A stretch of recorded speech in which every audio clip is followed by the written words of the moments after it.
Hi, welcome to Tea and Talk. I'm your host, Olivia Boughton. Today, I am joined by Jessica Audette. Jess, thank you so much for being here with me today. Thank you for having me. I'm so excited to get to talk. We have some history with each other, so we'll talk about that, I'm sure, a little bit. But before we get into that, we'll talk tea. So today, I am serving us a black tea. And it's a flavored black tea. It has some cinnamon, or no, sorry, not cinnamon. No, that was another one I looked at. This one has chocolate and vanilla along with hazelnut and almond flavor. I wanted something a little nutty because of the tea set that we're drinking out of today. It has these cute little, I don't know if it's a squirrel or if it's a chipmunk, you can use your imagination. But the teapot has one that's peeking out of a mushroom, which I think is just so cute. And actually these, the saucers themselves look like they are the cap of a mushroom. So very fun, kind of whimsical set I haven't used before. So I thought, I'm gonna bring this out for us today. And I even brought in a little whimsical decor that my husband created. This is one of Jim's pieces. So you can feel like we're in this little woodland whimsy land. Excellent. So let me pour a little bit of tea. I have some cream and sugar. Do you take either? Yes. Okay. Please. Both? Perfect. Okay. Oops. Just a little bit of cream. Okay, just a little bit of cream. I'm spilling all over the place That's here. Okay. Oh my gosh, that's why I have napkins out. So I can clean up. All right, I'm gonna clean up a little bit. Okay, so just a little bit? Yep, just a little bit of cream. Perfect. Okay, how many sugars? 2, please. 2 for you. There you are. I'll let you Perfect. stir. I think I will do the same. 2 for me. A little bit of this. Ooh, it smells really, really good. Yeah, you can smell it in here. It's just like, oh. Yeah, you can really get that vanilla. Yeah, the vanilla is coming out very I'm interested strongly. to see if you can taste the almond because I really like almonds. Do you? I do. I do. I love almond things. Yeah. Yep. All right. All right. Well, cheers. Cheers. Let's have a sip. Ooh. That's really good. Ooh. Where do you find your teas? I find them all over. You know, when we travel for vacations or whatever, I try to see if there's a little tea shop and, you know, stop in and see what I can get. I shop locally, I shop online, just, you know, just try to really very good. find different things. Good, I am so glad. It's much better than the just box of teas that I find at the grocery store. So, yeah, thanks for the treat. Well, good. I am glad to hear it. So tell me, we'll start with childhood. Where'd you grow up? What was childhood like? Like, tell me about you. So I grew up on Rutland Street in Rutland, Vermont. Yes. That's perfect. It was a dead end. I believe it's called Rutland Ave now because everybody always comes and steals our signs because it's Rutland. Oh. So like a lot of times you'll go by our street, but there's no sign. Yeah. Right. Yeah. So if you were trying to tell somebody, oh yeah, we live on Rutland Street, you know. Yeah, and they were trying to find me. Right. So what I would tell them is if you're going up Harrington, I'd be like, there's Harvard Street, there's Dartmouth Street, and then there's Rutland Street. So yeah. So if the sign's not there, you'll just look for the one, right? Look for the 2 colleges, and then you'll find Rutland. Yeah. Oh, Yeah. that's funny. Yeah. That's funny. So just a normal upbringing.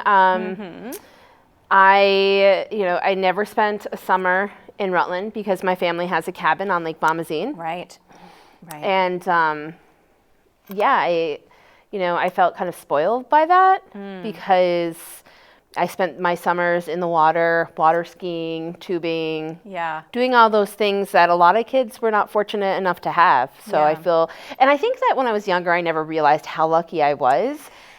Isn't that often the case, right? It is. You know, we don't realize what we have until we either grow up and we recognize that, or we don't have it anymore. Right, exactly. Those are usually the two things that help us recognize. Exactly. You went to Christ the King with you. Yes. And went to MSJ with you. Yes. So, I was very lucky. My mother was a teacher in the Rutland Public School System. She taught kindergarten and then first and second. My dad sold insurance, and he worked really, really hard, and I think that's what gave me such a big work ethic. Yeah. I work hard as well, at least I like to think I do, to provide for my family, and both of my parents did, and my dad worked multiple jobs sometimes just to make sure that we had the things that we had. I brought up with a very Catholic family. Our Catholic faith is really important to us, and I've tried to, kind of get my children to understand that as well. Yeah. So, it was very, very nice upbringing. Like, I was lucky. I felt very lucky. I had good friends and wonderful family. So. Yeah, and I was thinking about our time in school together, and just singing together, and all the musical stuff. And the theater stuff. And the theater stuff, right? Which you still are kind of involved with, right? So I do theater at MSJ as one of my side jobs. Since children, I haven't been able to do a fall play. I'm hoping to bring that back sometime in the near future, because I'm just so busy with my own children that I like to, they come first. But we do the one act, and I love it. Sometimes it's difficult to get there because I'm just so tired at the end of the day. But once I'm there, I just really enjoy myself. It really is something that I really love doing. So I'm lucky in that sense, I guess. I have that little outlet for myself.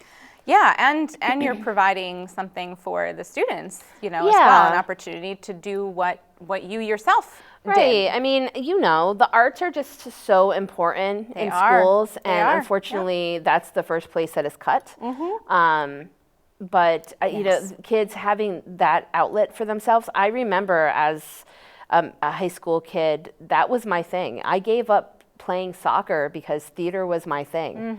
And we were really lucky because you and I had Jennifer Bagley, who is wonderful as our mentor. And I remember being pregnant with my second child, like out to here, and I was helping her in the program. And she's like, by the way, this is it for me. And I was like, no, you cannot do that right now to me. Right. Yes. You can't do that right now. No, but she's like, oh, pregnant.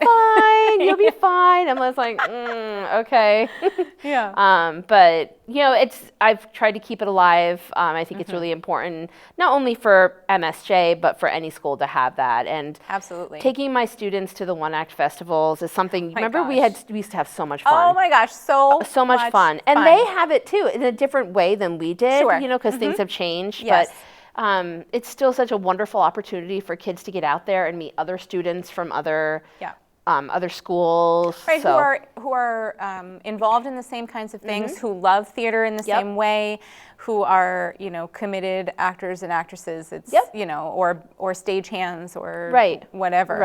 I always felt like it was nice to just meet like-minded people. Kids who are interested in the same stuff that we're interested in. Because I was never really like a big sports person. I mean, I ran like a girl. I played sports. Nothing wrong with running like a girl. Which is funny because in my after I had my third child, well, actually it was after I had my second child, I took up running. And I remember during COVID, I would go out in the mornings and I would run 6 to 8 miles a day. Now I can't do that anymore. I don't know what's changed in the past 5 years. Probably I hit the 40s, but I can't do it. But like in high school, I had no interest in that. But it became an outlet for me as I went into my 30s. So it's funny how it works like that. I know life is a journey, right? And it's interesting how some things that you're like, oh, I can't even imagine myself doing that. Then as time goes on, that's what you love to do and find as a useful outlet. It is. It's so funny. So So tell me where you went to college and what you studied in college after we graduated. After MSJ. we graduated, I went to Endicott. It wasn't on my radar. I applied there. It wasn't where I wanted to go. But the April, as you remember, the April before we graduated, I lost one of my best friends tragically, and I couldn't make a decision. Yeah. So my parents made the decision for me. Yeah. And it really turned out to be one of the best decisions they ever made for me. My time at Endicott was just very special, and some of one of my best friends in the whole world, we met freshman year, and we still see each other. I just saw her actually a couple weeks ago. That's great. So my time at Endicott was great. I studied English. I had absolutely no idea what I wanted to do with it. Endicott's very cool because you do an internship your senior year. Okay. So I did my senior internship on a whale watch boat out of Gloucester. Oh my gosh, that's awesome. Yeah. That's awesome. Yeah, it was Cape Ann Whale Watch. And so I would go out every single day on the boat. Wow. Except for, I think, one day a week. I think it was almost a full 7-day-a-week thing. And I'd go on the whale watch with all the people, and I would talk about the baleen in the whale's mouth. And it was very cool. And they had a couple people puke on me, so I feel like that's good. It was like probably a rite of passage. I guess so. It was. Yeah. And that was a really, wavy day on the water. But it was so cool. And then one day a week, excuse me, I would go and I would work in this little tiny house in Lincoln, Massachusetts, and I would enter sperm whale data into this very old computer because the company also had a whale watch boat that was traveling around the world that was looking at sperm whales. Oh, okay. So for research purposes. For research purposes. And I worked with this really cool lady. Her name was Reb. And I think she would live vicariously through me in my crazy stories in college. And tragically, she actually died in the tsunami in Thailand. Oh. So it was very weird that I had that connection. Yeah, she went there studying turtles. Wow. The December of my senior year, and she passed away. It was crazy. Wow. But she was a lovely lady, and I loved working on the whale watch. But then when I got out of school, I didn't know what I wanted to do. Yeah. So I came back here, and I worked for the College of St. Joseph, selling the college as an admissions person for a year, which was fine, straight out of college to have that kind of thing. I drove around, I stayed in hotels, basically for a whole year myself. Ran up my credit card bills because I was shopping a lot. It was kind of a lonely time, and I knew it wasn't what I wanted to do for the rest of my life. I met some interesting people on the road. And then after that, I started working at a preschool. Carolette Preschool with another one of our fellow graduates from MSJ. Her mom and her, Carlene Grady and Linda Grady, owned it. And so then I decided I didn't want to be a preschool teacher, that I wanted to teach high school English. And then I got some different jobs. I went back to school. So I'm going to pause you. What made you decide that you definitely didn't want to do preschool and wanted to do high school? Because that's a very far. It is a far thing. I decided I really like the little people. But I didn't have the patience for it. Where I knew I loved literature, I loved to read. In senior year of college, I did a whole 100-page paper on Harry Potter and feminism and all that. So I love literature, and I was like, I really want to share my love of reading and knowledge with the older kids. That's great. So that's a great thing to have recognized in yourself. I mean, you've got to be happy in your career. Yes. You really do. It's what you're doing for the rest of your life. Yes. So, and I can honestly say that I love my job. And it took a lot for me to figure out what I wanted to do. And I went back and got my master's and my teaching degree, and it's where I am now. And I love my job every day, most days. Well, I think, I think no matter what we do for work, there are always days, right? Even when we love our job, there are days where we're tired, or it's just a lot, you know, or, I mean, that's just life. It is. Not every day can be, no, and roses that's and a life posies. Lesson. Yeah, that's true. It's a life lesson. But I think it's important to love what you do. So, and I do. Yeah, I'm actually even looking forward to this school year. So, we're filming this just at the end of summer, and you're just about ready to go back. So what's the thing that you look forward to most when you're going into a new school year? I look forward to seeing my students again. Because I work at West Rutland School, it's a really special place to work because it's a K through 12 building. Yes, that's unusual now. It is, actually. It is. And so I work with the most awesome people. I have a wonderful principal, Jay Slinker. He's amazing. And the people that I work with are awesome, and so I look forward to seeing them. And I really miss my students over the summer, and when they get back, they have such wonderful stories, and I like to see how they've grown as people.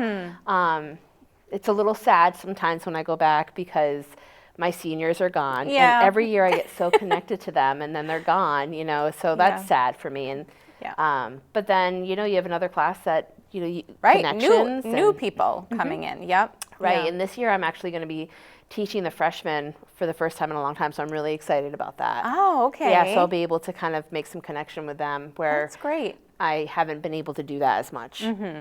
So right. Yeah. So that's really interesting. Are you approaching that very differently now that you're going to have kind of newbies to the high school world? Well, I guess. I don't know. I mean, I'm looking forward. I've missed teaching Romeo and Juliet, so I get to teach them Romeo and Juliet. Okay. And I bring my theater part out with me. I've got this basket, and it's got all these things that they put on. I make them act it out. Oh, okay. And at first they're like, "Oh, Mrs. Audette, I don't want to do that." And then they're like, "Oh, this is awesome!" And they learn so much about it. They really get them into it. So I'm really looking forward to that. Yeah. Yeah. But I'm unfortunately not teaching them until second semester. So yes, that's a second semester class. Okay. That sounds fun, actually, right? And that's, a perfect way for you to sort of blend, both of those, those loves of yours. I'll have some of them first semester. I'm teaching a film and lit class this year, so I'll get to know some of them before, but yeah.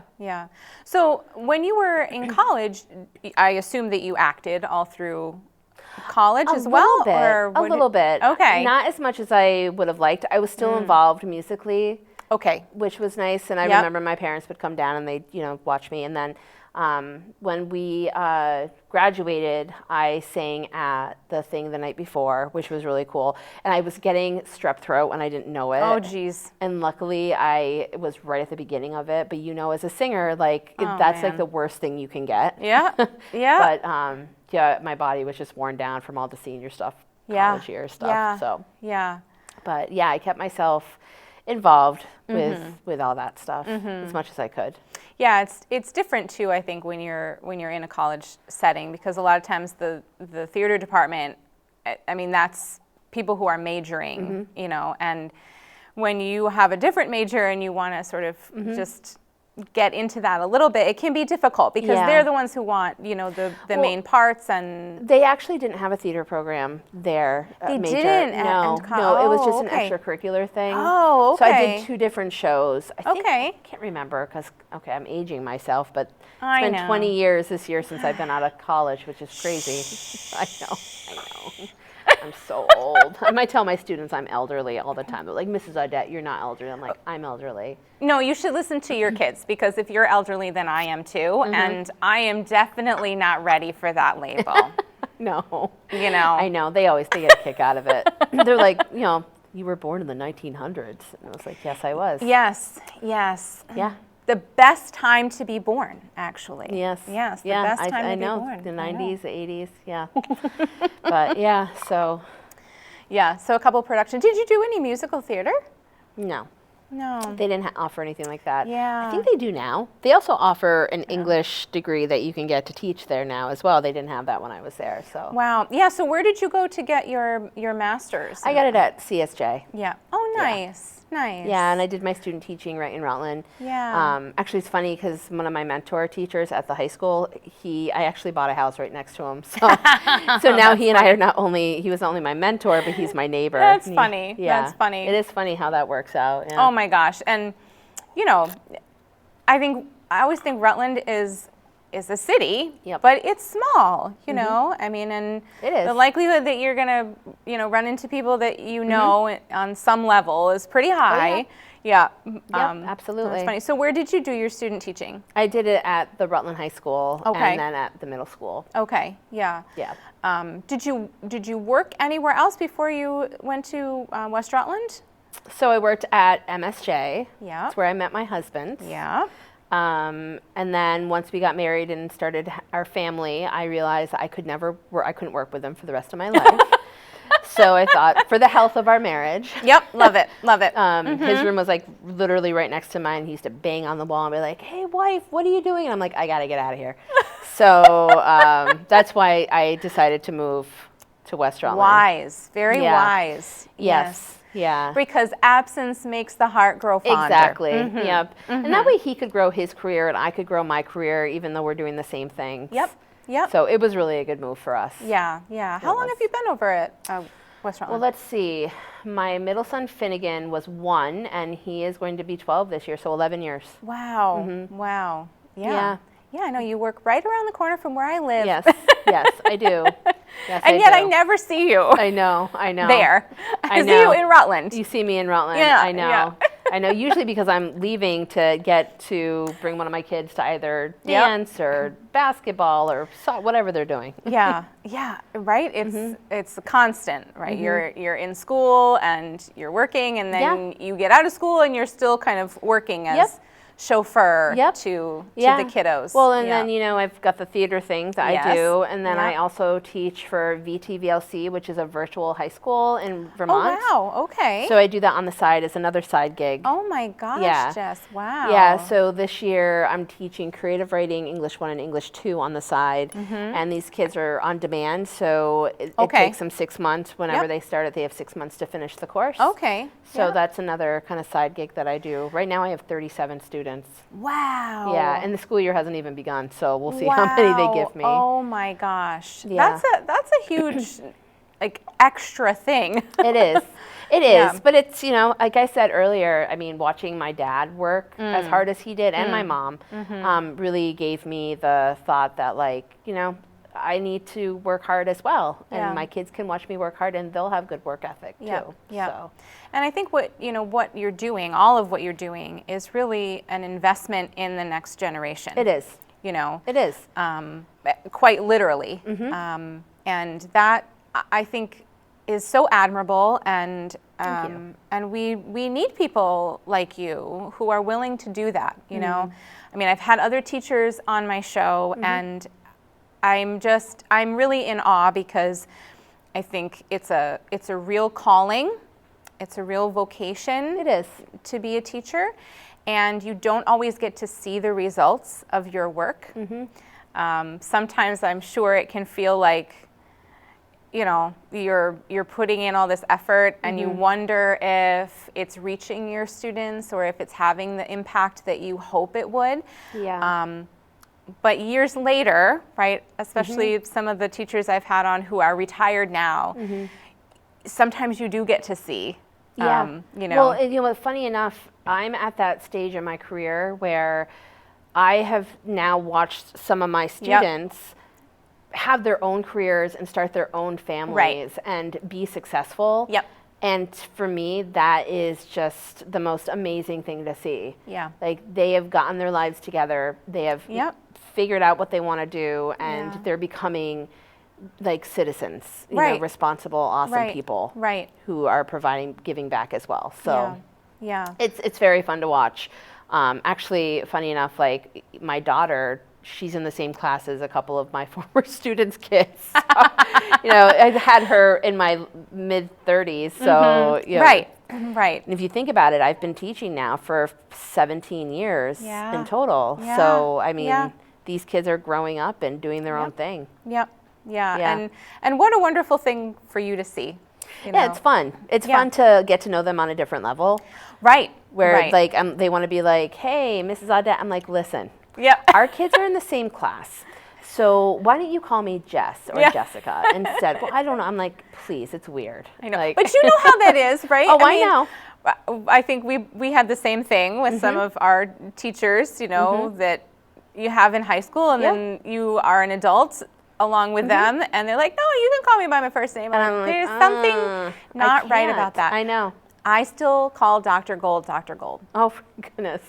Yeah. Yeah. Well, I call Mr. McDonough Mr. McDonough. Like, I can't call him Marty, and it's like. I know. But I guess that's a good thing, you know, because I've had students who are like, they call me by my first name, and I personally just don't want them to do that. Yeah. If you're going to address me by my Mrs. Audette. Like, I just think it's a respectful thing to do. Right. Exactly. It's more formal, and it's a respect. It is. Yeah. Respect. Yeah. So. Yeah. But, you know, it's just funny. It just as you get older and you just start like having connections with former students. It's just crazy in a different way. Yeah. I actually had one student come up to me and be like, I'm really sorry for how I acted when I was in your class. And I was like, thank you. Yeah.